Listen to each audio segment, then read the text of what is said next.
تو آگاہی جو ہے وہ بہت آسان ہے، آپ کسی بھی چیز سے بہت آسانی سے آگاہ ہو سکتے ہیں، لیکن آگہی بہت مشکل مرحلہ ہے، یعنی عمریں کھپ جاتی ہے لوگوں کی لیکن آگہی نہیں آتی۔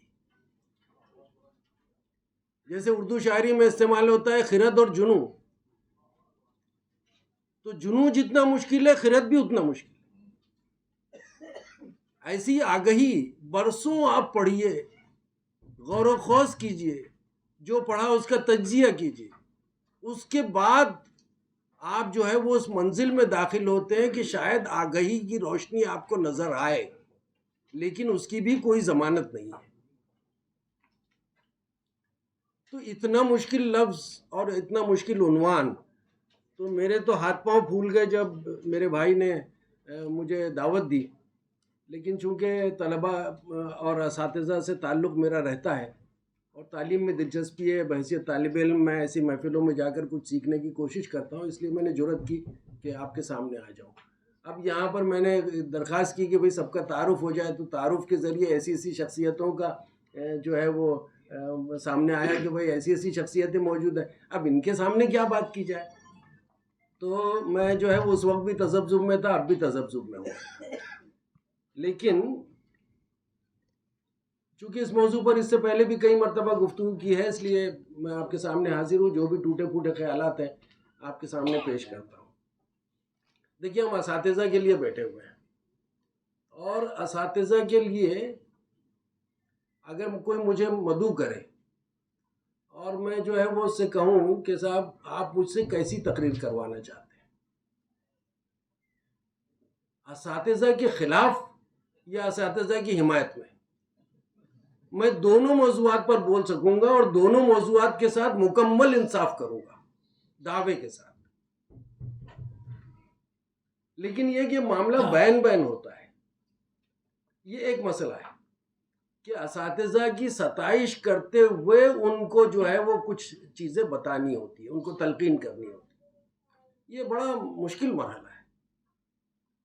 اور دوسرا مسئلہ یہ ہے کہ اس طرح کی جتنی بھی تقریبات ہوتی ہے، چاہے اس بہت خوبصورت کانفرنس ہال میں 200 افراد کے درمیان بات چیت ہو یا 2000 کا مجمع ہو، مشکل یہ ہوتی ہے کہ ہم جیسے کسی بھی مقرر کے سامنے جو آڈینس ہوتی ہے، چاہے چھوٹی ہو یا بہت بڑی آڈینس ہو، اس میں بیشتر وہ اساتذہ ہوتے ہیں یا تعلیم سے وابستہ وہ لوگ ہوتے ہیں جو بذات خود بہت ذمہ دار ہیں، جو فرض شناس ہیں، جو ملت کا درد رکھتے ہیں، جو ملت کے مستقبل کے تئیں ایک اچھا جذبہ رکھتے ہیں، وہی لوگ سامنے ہوتے ہیں۔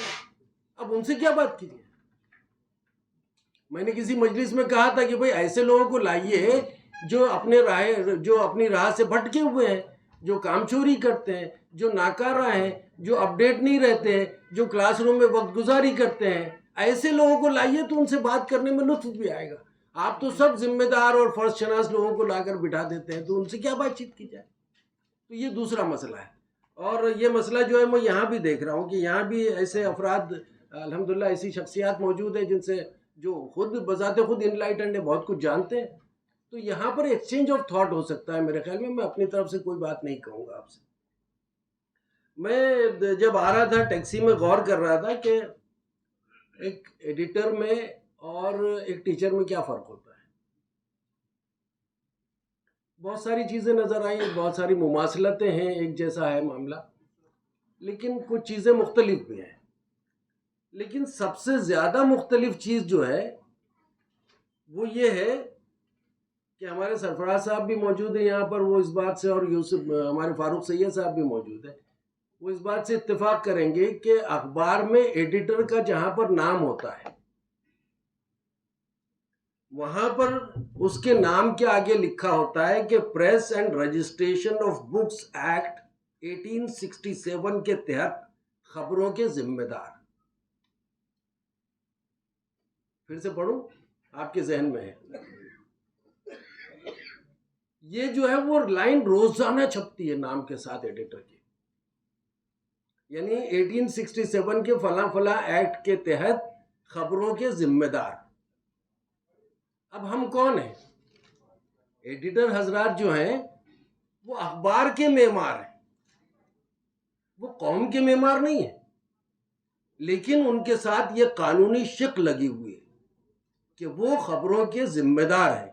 یعنی اگر وہ خبریں غلط شائع کرتے ہیں یا جعلی خبر شائع کرتے ہیں یا خبر میں کوئی غلطی ہو جاتی ہے اور اس کے خلاف کوئی پٹیشن کورٹ میں داخل ہوتی ہے یا پریس کاؤنسل میں جاتی ہے، تو وہ جو ہے وہ اس خبر کے ایک ایک لفظ کے لیے ذمہ دار ہے، یعنی جواب دہ ہے، یعنی پنشیبل ہے، قابل سزا ہے. پنشمنٹ کسی بھی طرح کا ہو سکتا ہے کہ پریس کاؤنسل جو ہے وہ ہمیں کوئی نوٹس دے دے وغیرہ وغیرہ. تو یہ اس کے ساتھ ہے جو اخبار کا معمار ہے. اور ٹیچر قوم کا معمار ہے. ٹیچر قوم کا معمار ہے، سب لوگ جانتے ہیں اس بات کو. لیکن ٹیچر کے نام کے آگے کہیں پر بھی لکھا ہوا نہیں ہوتا کہ قوم کے مستقبل کے ذمہ دار. کوئی قانونی شق ایسی نہیں ہے. تو دیکھیے کتنا بڑا امتیاز ہے یہ. جو قوم کا واقعی ذمہ دار ہے، اس کے مستقبل کا، جو اس کا معمار ہے، اس کی جواب دہی نہیں، ایڈیٹر کی جواب دہی ہے.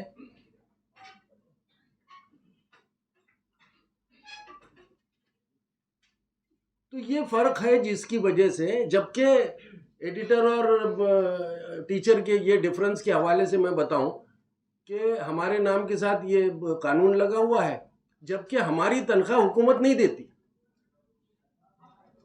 ٹیچر کی تنخواہ حکومت دیتی ہے، اور اس کے نام کے سامنے یہ لائن نہیں لکھی ہوئی ہوتی، کہیں پر بھی نہیں لکھی ہوئی ہوتی. تو جن کو جواب دہ بنانا چاہیے ان کو آزاد چھوڑ دیا، اور جس کو آزاد ہونا چاہیے تھا اس کو پابند کر دیا. تو یہ ہمارے سسٹم، میں یہ نہیں کہتا کہ بھئی میرے نام کے، سرفراز صاحب کے نام کے آگے سے جو ہے وہ قانونی شق جو ہے وہ ہٹا دی جائے. میں یہ کہتا ہوں کہ اساتذہ کے نام کے ساتھ میں وہ قانونی شق لگائی کیوں نہیں جاتی. اور یہی وجہ ہے کہ بیشتر اساتذہ میں احساس جواب دہی نہیں ہے. اب جو ہے وہ اگر ہم جائزہ لیں اساتذہ کا، تو میں باہر سے جس طرح سے اسکولوں کو دیکھتا ہوں اور اساتذہ سے میرا جو تعلق ہے، مجھے ایسا لگتا ہے کہ 10% اساتذہ ایسے ہیں جو بہت فرض شناس ہیں، ذمہ دار ہیں، قوم کا درد رکھتے ہیں، اور اسی جذبے کے ساتھ وہ کلاس روم میں داخل ہوتے ہیں اور 40 منٹ جو ہے وہ طلبہ کے ساتھ گزارتے ہیں. 40% ایسے ہیں جو ملازمت بہت اچھی طرح کر رہے ہیں، وقت پہ آتے ہیں، پڑھاتے ہیں، اور مکمل وقت ہونے تک جو ہے وہ پڑھاتے رہتے ہیں، اس میں وقت ضائع نہیں کرتے. یہ 40% لوگ ہیں. اور 50% ایسے ہیں جو اپنے فرض سے مسلسل کوتاہی کرتے ہیں.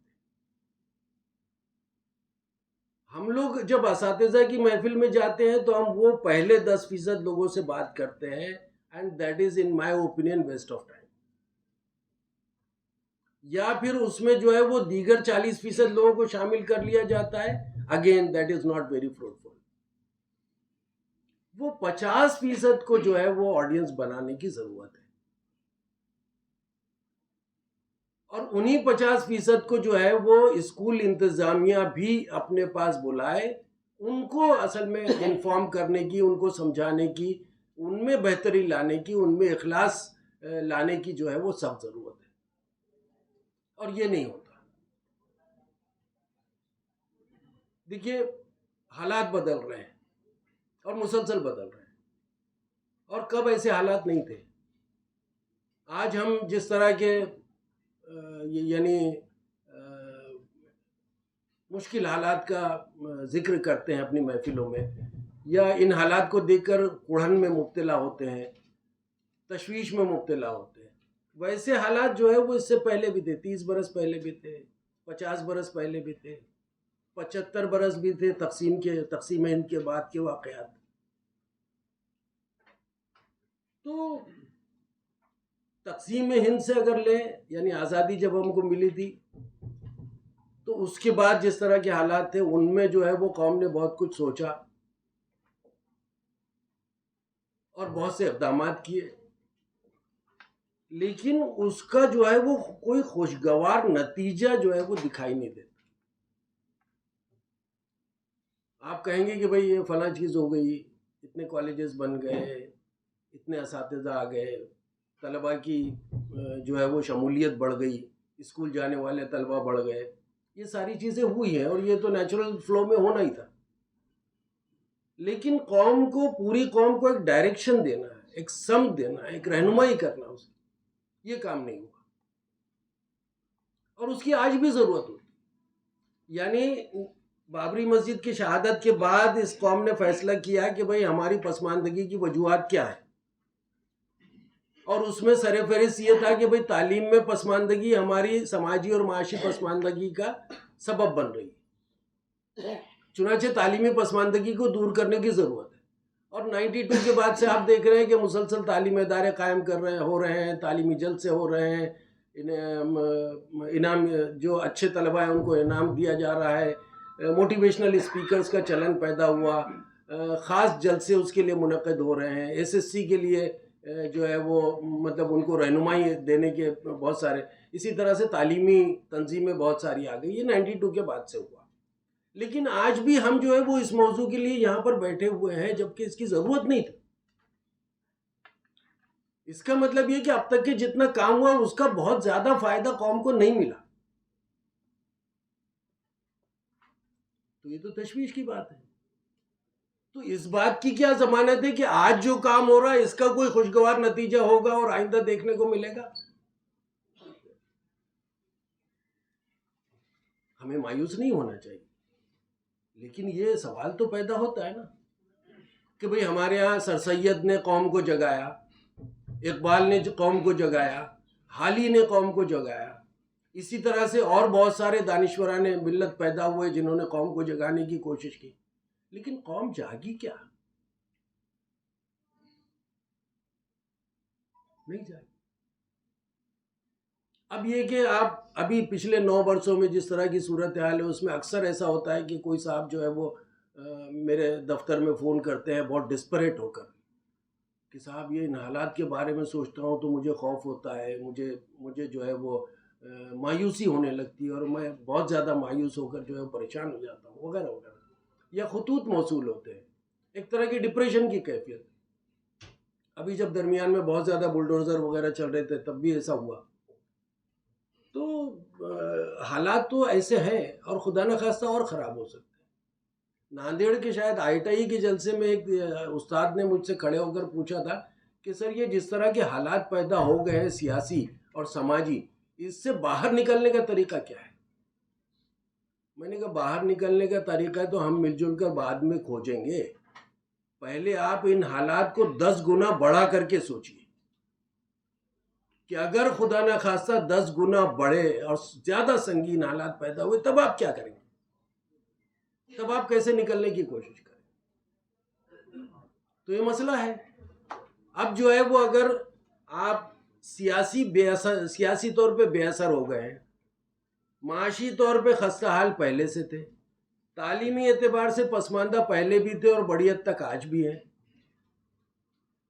تو آپ ان چیزوں کا جب جائزہ لیتے ہیں تو آپ کو پتہ چلتا ہے. آپ نے پہلے 92 کے بعد یہی طے کیا تھا کہ وہ تعلیم میں ہم کو آگے ہونا چاہیے. تعلیم میں تھوڑے بہت آگے ہوئے بھی لیکن نتیجہ خیز نہیں ہوئے. تعلیمی سرگرمیاں بڑھی لیکن تعلیمی سرگرمیاں نتیجہ خیز نہیں ہوئی. اور آج بھی جو ہے وہ ہمیں نہیں معلوم ہے کہ ہم سال بھر میں، یعنی یہ پوری امت مسلمہ ہندوستان کی یہ نہیں جانتی کہ ہم سال بھر میں کتنے ڈاکٹرز پیدا کر رہے ہیں، ہم سال بھر میں کتنے اساتذہ پیدا کر رہے ہیں، ہم کتنے انجینئرز پیدا کر رہے ہیں، ہم جو ہے وہ کتنے سائنٹسٹ پیدا کر رہے ہیں. نو بڈی نوز، کوئی نہیں جانتا. ہم یہ دیکھتے ہیں کہ ہم جو ہے وہ کتنے اراکین پارلیمان پیدا کر رہے ہیں اور نہیں ہو رہے تو اس پہ مایوس ہو رہے ہیں. اراکین اسمبلی کی تعداد دیکھتے ہیں کہ بھئی اس میں کتنے مسلم ہیں اور اس پر اپنی خوشی اور مایوسی کا فیصلہ کرتے ہیں کہ اگر تعداد 20-22 یا 12-13 ہے تو ہم خوش ہو لیں گے اور اگر تعداد بالکل ہی کم ہوئی تو ہم مایوس ہو جائیں گے. پہلے سے طے شدہ ہو. تو ان تمام حالات میں اس پر کافی تفصیلی بات چیت ہوتی ہے. لیکن ان حالات میں جب ہم یہ سوچتے ہیں کہ بھائی وے آؤٹ کیا ہے, باہر نکلنے کا راستہ کیا ہے, تو وے آؤٹ یہی ہے کہ ہم جو ہے وہ تعلیمی طور پہ اپنے آپ کو مضبوط کریں اور تعلیم کو نتیجہ خیز بنائیں اور تعلیم کو بااثر بنائیں. اور یہ ٹارگٹ ہو آپ کا کہ آپ سال بھر میں کم از کم 100 سول سرونٹس پیدا کریں, کم از کم 50 سائنسداں پیدا کریں, کم از کم 50 یا اس سے زیادہ انجینئرز پیدا کریں گے. یہ 50 یا 100 میں مثال کے طور پہ بول رہا ہوں, یہ آبادی کے اعتبار سے آپ طے کر سکتے ہیں. تب جا کے وہ افیکٹو بنے گی. آج آپ کی تعلیم افیکٹو ایک فرد کی حیثیت سے یا ایک خاندان کی حیثیت سے افیکٹو ہے. یعنی ایک بچے نے پڑھ لیا, وہ MBA کر لیا, اب اس کی تنخواہ بہت اچھی ہو گئی, اس کا گھر جو ہے وہ پہلے ورلی کی جھوپڑ پٹی میں تھا, اب وہ جو ہے وہ نیو بامبے میں واشی میں اس کا بڑا فلیٹ ہے. یہ فرق ہوا, اس سے زیادہ فرق نہیں آیا. تو ایک مشترکہ گول, ایک مشترکہ آبجیکٹو, ایک مشترکہ مقصد پوری قوم کا وہ بن نہیں پا رہا ہے. اور اس کے لیے ہم کو سوچنا چاہیے, بہت بہت گہری سنجیدگی کے ساتھ میں ہم کو غور کرنا پڑے گا کہ ہم اتنے انیفیکٹو کیسے ہو گئے اور کیوں ہو گئے. 75 سال کی داستان ہے ہمارے ساتھ. تو افیکٹو ہونے کے لیے وہ اپروچ استعمال کرنی پڑے گی جس کے ذریعے ہم افیکٹو ہو سکتے ہیں. اور ہمارے پاس میں ایسا کچھ نہیں. اگر مان لیجیے کہ آپ سیاست میں داخلے کا راستہ مشکل ہے, آپ رکن اسمبلی, رکن پارلیمان بن کر جو ہے وہ بہت کچھ کر سکتے ہیں, لیکن وہ راستہ خاردار ہے. دوسرا راستہ آسان ہے, بہت آسان ہے, بیوروکریسی میں داخل ہونے کا. بیوروکریسی میں داخل ہو سکتے ہیں, لیکن بیوروکریسی میں ہمارا جو ہے وہ ہر سال کامیاب ہونے والے طلبہ جو ہے وہ 25 سے آگے نہیں بڑھتے. مسلسل وہی چل رہا ہے. آپ یہ کہتے ہیں کہ پچھلے سال 16 تھے, اس سال 24 ہو گئے, کیا ہو گیا؟ بہت بڑا فائدہ نہیں ہے. تو افیکٹو بننے کے لیے, بااثر بننے کے لیے, با اختیار بننے کے لیے آپ کو نتیجہ خیز ہونا پڑے گا. آج تعلیم جو ہے وہ آنکھ بند کر کے چل رہی, اور طلبہ میں بھیڑ چال ہے ایک طرح کی. ایک مینجمنٹ میں جا رہا ہے تو بہت سارے مینجمنٹ, ایک ڈاکٹر بن رہا ہے, بہت سارے ڈاکٹر بن رہے ہیں.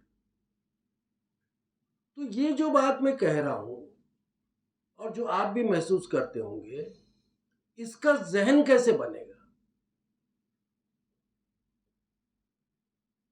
اس کا ذہن کون بنائے گا؟ صحافی حضرات اپنے طور پہ کوشش کرتے ہیں, دانشور حضرات اپنے طور پہ کوشش کرتے ہیں, لیکن ان کی اپروچ اتنی زیادہ نہیں ہے. ٹھیک ہے, ہمارا سرفراز صاحب کا اخبار جو ہے وہ 5 لاکھ لوگ, 10 لاکھ لوگ پڑھتے ہیں, لیکن 10 لاکھ لوگ میکسیمم لیں, 10 لاکھ لوگ جو ہے وہ پوری امت, پوری ملت نہیں ہے ہندوستان. پوری ملت 24 کروڑ.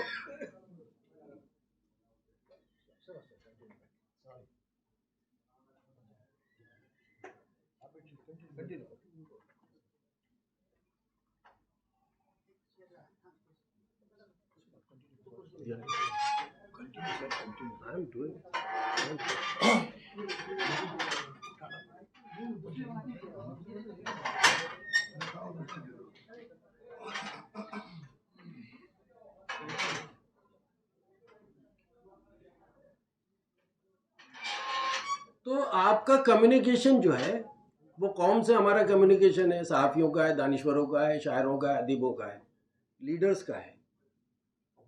لیکن ہم جو ہے وہ ایک آڈینس کو, ایک مخصوص آڈینس کو ہی کیٹر کرتے ہیں. میرے 5 لاکھ ریڈرز, 10 لاکھ ریڈرز ہیں. ابرانی صاحب تشریف فرما ہے یہاں پر, وہ کسی گیدرنگ کو مخاطب کرتے ہیں, وہاں 5,000 لوگ ہوتے ہیں, 10,000 لوگ ہوتے ہیں. 24 کروڑ کی آڈینس کسی کے پاس میں نہیں ہے, کسی کے پاس میں. لیکن یہ 24 کروڑ میں سے جو نیو جنریشن ہے, اگر مان لیے وہ 8 to 10 کروڑ ہے, تو وہ 8 سے 10 کروڑ الگ الگ پاکٹس میں, کلاس رومز میں موجود ہے. اور اس کلاس روم میں, ہر کلاس روم میں جو ٹیچر ہے وہ اس کا سب کچھ ہے. تو ٹیچر کی رسپانسبلٹی اتنی زیادہ ہے آج کے دور میں محسوس کرتا ہوں کہ کوئی بھی شخص ہندوستان کا وہ چاہے کتنا ہی با اثر ہو، اس کے فالوورز کی تعداد کتنی بھی بڑی ہو، وہ حالات پر اتنا زیادہ اثر انداز نہیں ہو سکتا، خاص طور پہ نئی نسل کے ذہنوں پر اتنا زیادہ اثر انداز نہیں ہو سکتا جتنا کہ ایک ٹیچر ہوتا ہے۔ اور جس پس منظر میں نے یہ بات بتائی آپ کو، اس میں محسوس کیجیے، ورنہ سب لوگ کہتے ہیں ٹیچر بہت ذمہ دار ہے، قوم کا معمار ہوتا ہے، مستقبل ساز ہوتا ہے، وغیرہ وغیرہ، یہ سب روایتی جملے ہیں، ان کو چھوڑ دیجیے۔ جس پس منظر میں نے ساری باتیں بتائی، اس پس منظر میں غور کیجیے کہ اگر 24 کروڑ کی پاپولیشن میں 5 سے 25 کی عمر کے طلبہ، نوجوان کسی کے زیر اثر ہیں، کسی کے ماتحت ہیں، کسی کے زیر نگی ہیں، تو وہ اساتذہ ہے۔ چنانچہ چینج کہاں سے آ سکتا ہے؟ تبدیلی کہاں سے آ سکتی ہے؟ تبدیلی آ سکتی ہے استاد کی طرف سے اور کلاس روم کی طرف سے۔ کوٹھاری کمیشن سن 64-66 میں اس نے اپنی ایک رپورٹ پیش کی تھی، اس میں جو جملہ کہا تھا بہت مشہور جملہ ہے کہ ہندوستان کا مستقبل کلاس رومز میں لکھا جا رہا ہے، کوٹھاری کمیشن۔ اور وہ بات 100% درست ہے کہ مستقبل جو ہے وہ کلاس روم میں لکھا جاتا ہے، اور مستقبل کا محرر جو ہوتا ہے، لکھنے والا، وہ استاد ہوتا ہے۔ لیکن اس چیز کا صحیح ادراک، احساس اور پورا شعور نہ تو استاد کو ہے، نہ ہی اسے تنخواہ دینے والی حکومت کو ہے، نہ ہی امیجیٹلی پاس میں بیٹھے ہوئے مینجمنٹ کو ہے، نہ ہی معاشرے کو ہے، کسی کو نہیں۔ اب آپ یہ سوچئے کہ والدین بھی بہت اثر انداز ہوتے بچے کی شخصیت پر، لیکن آج کے دور میں والدین کے پاس میں بچہ کتنی دیر رہتا ہے، کتنی دیر رہتا ہے اور کس حالت میں رہتا ہے؟ اگر گھر پہ بچہ 16 گھنٹے رہتا ہے، 16 گھنٹے میں 8 گھنٹے وہ سوتا ہے، باقی بچے 8 گھنٹے، 8 گھنٹے میں وہ کھیلنا کودنا، موبائل دیکھنا، ادھر ادھر جانا، کچھ اور کرنا، ہوم ورک کرنا، ٹیوشن کلاس جانا، اس میں اس کا وقت چلا گیا۔ پیرنٹس کے ساتھ میں سر جوڑ کر انہماک کے ساتھ، پوری سنجیدگی کے ساتھ میں بچہ جو ہے وہ شاید 10-15 منٹ، 20 منٹ، آدھا گھنٹہ بیٹھتا ہو۔ اس کے برخلاف اسکول میں، کلاس روم میں بچہ جو ہے وہ یہ ذہن لے کر آتا ہے کہ میں کچھ سیکھنے کے لیے جا رہا ہوں، یعنی وہ مینٹلی پریپیئرڈ ہوتا ہے۔ دوسرے، وہ اپنے استاد کے سامنے ہاتھ باندھ کے بیٹھتا ہے۔ اس کا ہاتھ باندھ کے یا سر جھکا کے یا نیچی نظریں رکھنے کا مطلب یہ ہوتا ہے کہ وہ اپنے استاد کو اپنا کمانڈر ان چیف مان رہا ہے، اس کے ہر حکم کو بجا لانے کا جذبہ اس کے اندر موجود ہے۔ تو یہ 6 گھنٹے جو استاد کے سامنے بچہ رہتا ہے، یہ ذہنی طور پہ تیار بھی رہتا ہے، جسمانی طور پہ مؤدب ہوتا ہے اور ریسیپٹیو ہوتا ہے، کچھ نہ کچھ سیکھنے سننے کے لیے تیار رہتا ہے نفسیاتی طور پر۔ اتنی دیر اور اس کیفیت میں بچہ جو ہے وہ معاشرے میں کہیں نہیں ہوتا، وہ اپنے رشتہ داروں میں نہیں ہوتا، اپنے والدین کے سامنے نہیں ہوتا۔ تو سب سے زیادہ بااثر کون؟ سب سے بااثر ٹیچر ہے، سب سے زیادہ بااثر۔ اور قوم کا یا ملت کا جو ہے وہ مستقبل بدل سکتا ہے کلاس روم میں، اگر کلاس روم کا انوائرمنٹ بدل جائے، اگر ٹیچر بدل جائے۔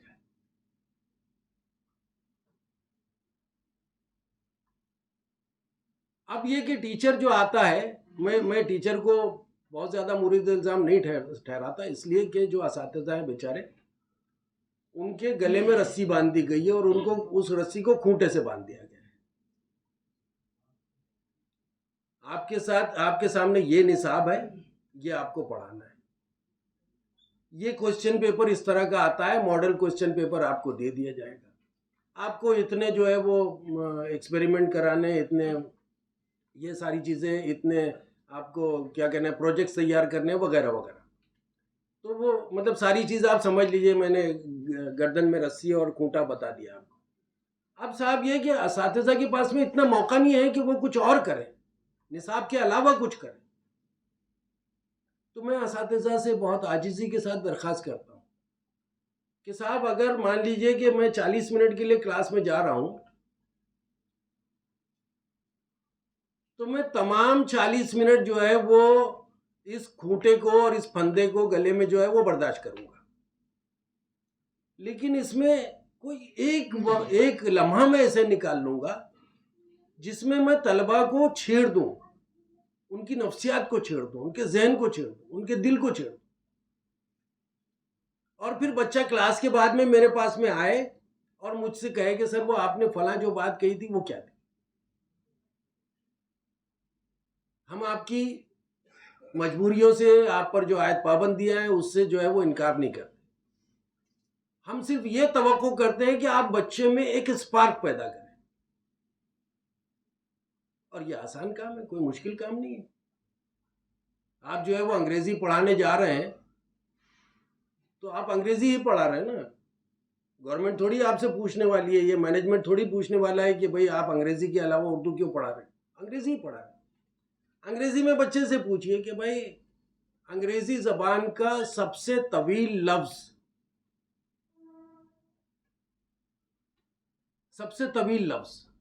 کتنے الفابیٹ پر مشتمل ہے؟ بس یہ پوچھ لیجیے اور پڑھانے لگیے. بچے آپ کے پاس میں لوٹ کر آئیں گے، یقیناً آئیں گے، because that's very interesting. Science میں آپ جو ہے وہ پڑھا رہے ہیں اور آپ یہ کہیے کہ بھئی وہ سیب گرا تھا، وہ پتا ہے نا آپ لوگوں کو، ذرا اس کے بارے میں کل میں پوچھنا چاہوں گا. وہ سلیبس میں اتنا انٹرسٹ نہیں ہوگا جتنا یہ 1 منٹ کے، آدھے منٹ کے سوال میں ہوگا. تو یہ جو ہے وہ ہو سکتا ہے، لیکن یہ کب ہوگا؟ یا طلبہ سے بات چیت کے دوران نصاب پڑھاتے ہوئے آپ جو ہے وہ ان کے مستقبل کے بارے میں کچھ اس طرح سے چھیڑ دیں کہ کیا ہو سکتا ہے. آئی ایس آفیسر کیا ہوتا ہے، برین اسٹارمنگ کیا ہوتی ہے، یہ کارپوریٹ بہت سن رہے ہیں، واٹ از کارپوریٹ. اس طرح کے جو ہے وہ مطلب چھوٹی چھوٹی سی باتیں اگر اس میں آپ کریں تو ان میں جو ہے وہ سوچنے سمجھنے کی صلاحیت پیدا ہوگی، اپنے آپ کا جائزہ لینے کی اور وہ کہیں سے حاصل کرنے کی. تو یہ جو ہے وہ آپ کو ایک ڈائریکشن میں لے جائے گا جہاں پر آپ طلبہ کو حساس بنا پائیں گے، ان کے اندر ایک جذبہ پیدا کر سکیں گے آگے بڑھنے کا، از خود آگے بڑھنے کا. میں کہتا ہوں کہ اگر طلبہ میں جس چنگاری کی ضرورت ہے وہ چنگاری پیدا کر دی جائے تو وہ چاہے کتنے بھی غریب ہوں وہ اپنے منزل مقصود پہ پہنچیں گے. وہ چاہے جو ہے وہ کتنے پسماندہ گھرانے کے ہو وہ اپنی منزل مقصود پہ پہنچیں. وہ جو آگ ان میں روشن کرنی چاہیے وہ آگ اگر آپ نے روشن کر دی، لیکن طلبہ میں آگ روشن کرنے کے لیے آپ کو اساتذہ میں آگ روشن کرنی پڑے گی. اور اساتذہ میں بڑی تعداد ایسی ہے جو یہ کہتی ہے کہ صاحب وہ ہم نہیں جانتے، ہم کو گورنمنٹ یہ دیتی ہے، ہم یہ کرتے ہیں.